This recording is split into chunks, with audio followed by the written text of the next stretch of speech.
Japan থেকে আমিরে জামাত বাংলাদেশ জামাত ইসলামের আমির, জাতীয় সংসদের প্রধান বিরোধী দলীয় নেতা ডাক্তার শফিকুর রহমান ঐতিহাসিক সুখবর দিয়েছেন। সুখবর হচ্ছে বাংলাদেশে গণভোটের রায় বাস্তবায়ন হবেই হবে। দর্শক, জামাত ইসলামী বা বিরোধী দল বিএনপিকে গণভোটের রায় বাস্তবায়ন করতে বাধ্য করার জন্য দেশে বিদেশে চষে বেড়াচ্ছে। তারা দেশে আন্দোলন করছে, বিদেশে কূটনৈতিক তৎপরতা চালাচ্ছে, বহুমুখী প্রস্তুতি নিচ্ছে। On the other hand BNP কিন্তু চুপচাপ, তারা কিছুই পারছে না, তাদের কোনো সফলতা নেই। দেখেন, বিরোধী দলীয় নেতা দফায় দফায় দফায় দফায় বিদেশ সফর যান, অথচ প্রধানমন্ত্রী এখন পর্যন্ত বিদেশ সফর যেতে পারলেন না। কারণ কি, ওই যে 111-এর সময় যে নিষেধাজ্ঞা খেয়েছেন, সেই নিষেধাজ্ঞা অনেক জায়গা থেকে কাটে নাই। তা আমাদের দুর্ভাগ্য যে আমরা এমন একজন প্রধানমন্ত্রী পেলাম যিনি বিদেশ সফর যেতে পারেন না। এতদিন হয়েছে ক্ষমতা এসেছেন, ভারত কিংবা যুক্তরাষ্ট্র কিংবা চীন কোনো দেশেই তো গেলেন না, কিংবা মধ্যপ্রাচ্য থেকে স্টার্ট করেন না, এত লেট হয় না। কোন সরকার 15 দিনের মধ্যে, 20 দিনের মধ্যে, 25 দিনের মধ্যে, 30 দিনের মধ্যে, সর্বোচ্চ 45 দিনের মধ্যেই তার বিদেশ সফর স্টার্ট হয়ে যায়। কিন্তু বিদেশ সফরে কোনো খবর নাই। ইউনূস ক্ষমতায় থাকলে এতদিনে 3-4টা রাষ্ট্রে যাওয়া হয়ে যেত। হ্যাঁ, খলিলুর রহমানকে পাঠান, কিন্তু কোনো লাভ হয় না, কোনো সুখবর বয়ে আনতে পারেন না। কিন্তু দেখেন, বিরোধী দলীয় নেতাকে কিন্তু দাওয়াত দিয়ে স্পেশালি জাপান নিয়েছে, এর আগে চীন নিয়েছিল, এরপরে দেখবেন যুক্তরাষ্ট্র গেছেন, যুক্তরাজ্য গেছেন। সাধারণত সরকার প্রধানের যে বিদেশ সফরের শিডিউল থাকে, ওইরকম শিডিউল আপনারা ডাক্তার শফিকুর রহমানকে দেখবেন। সংসদের অধিবেশনের মধ্যে একটা বিরতি থাকে, ওই বিরতির টাইমটায় প্রায় তিনি বিদেশ সফরে যাবেন। Just wait and see. হ্যাঁ, জাপান সফর অত্যন্ত সফল এবং তাৎপর্যপূর্ণ সফর হচ্ছে। বাংলাদেশের নাগরিকবৃন্দ আমিরে জামাতকে বিশাল গণসংবর্ধনা দিয়েছে। জাপানের মাটিতে বাংলাদেশিদের এত বড় গণসংবর্ধনা, এটা অনেকটা অসম্ভব ছিল। আমিরে জামাতকে ঘিরে এটা সম্ভব। বিএনপির এত লোক জাপানে আছে বলে মনে হয় না, কারণ জাপানে তো চিপ লেবার যেতে পারে না, স্কিল্ড লোকজন যায় সাধারণত, অথবা উচ্চশিক্ষার জন্য যায়, এবং যারা উচ্চশিক্ষার জন্য যায় দে আর বেসিক্যালি জামাত শিবির।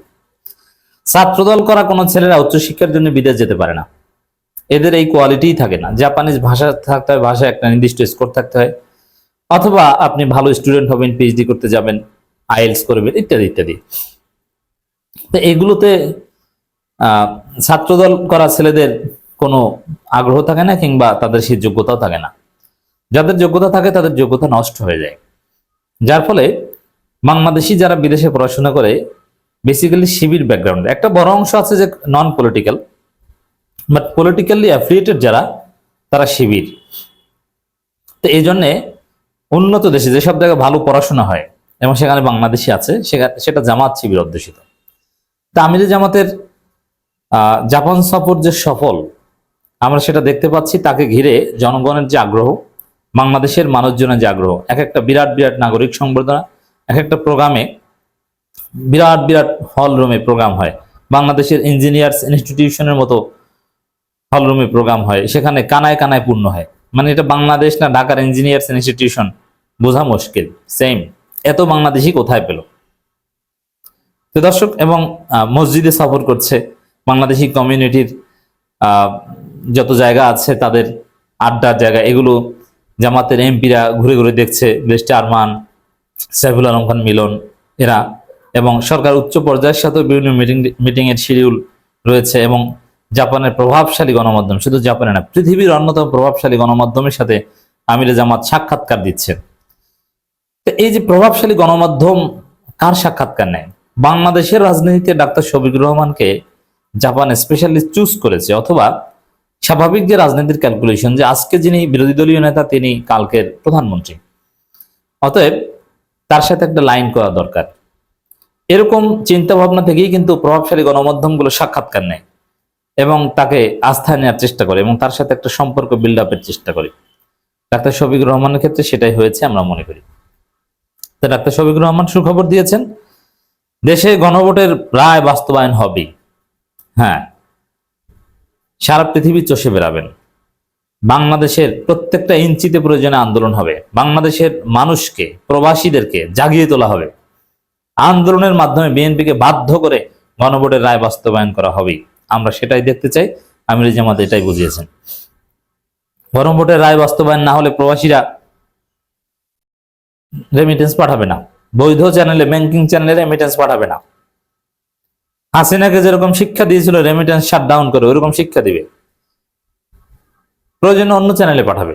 দেশের তার আত্মীয় স্বজন যারা আছেন, পরিবার, তাদের তো খেতে হবে, পড়তে হবে। নন ব্যাংকিং চ্যানেলে পাঠাবেন, বুঝবেন যে রিজার্ভ কিভাবে ধরা খায়। এবং প্রবাসীরা যে বেসিক্যালি জামাত শিবির, এটা তো আপনাদেরকে বুঝালাম। আর বিএনপি ছাত্র দলের ছেলেরা, 2-4 জন প্রবাসী যারা ছিল, এরা নাকি দল ক্ষমতা আশায় অনেকে চলে এসেছে প্রবাস থেকে। চলে এসে কি করে? এখন চাঁদাবাজি করে। যে দল ক্ষমতা এসেছে, এখন তো কিছু একটা করে খাওয়া যাবে, তো কি করবেন আপনি? আপনি চাঁদাবাজি ছাড়া আর কি করবেন? আপনার দক্ষতাটা কি? এই হচ্ছে অবস্থা দর্শক। বিরোধী দলনেতা বাংলাদেশ জামাত ইসলামীর আমির ডাক্তার শফিকুর রহমান বলেন, পৃথিবীর এমন কোনো দেশ নাই যেখানে গণভোট ব্যর্থ হয়েছে, সুতরাং বাংলাদেশেও গণভোট ব্যর্থ হবে না। এই ভোটের রায় বাস্তবায়ন হবেই হবে ইনশাল্লাহ। হ্যাঁ, আমি এই আলোচনা বেশ কয়েকবার বলেছি, গণভোটের রায় বাস্তবায়ন হয় নাই এমন কোনো ঘটনা ঘটে না। গণভোটের ফলে একটা দেশ কয়েক সেকেন্ডের মধ্যে স্বাধীন হয়ে যায়, অথবা একটা স্বাধীন দেশ আরেকটা দেশের সাথে ইউনিফাইড হয়ে যায়, রিউনিফিকেশন ঘটে।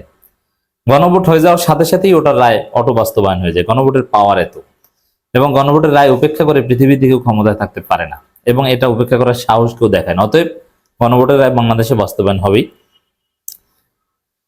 তিনি বলেন, দেশের প্রায় 70% মানুষ গণভোটের পক্ষে হ্যাঁ ভোট দিয়ে নিজেদের রায় জানিয়ে দিয়েছেন। এখন গণভোটের রায় বাস্তবায়ন না করা মানে প্রতিটি নাগরিককে অপমান করা।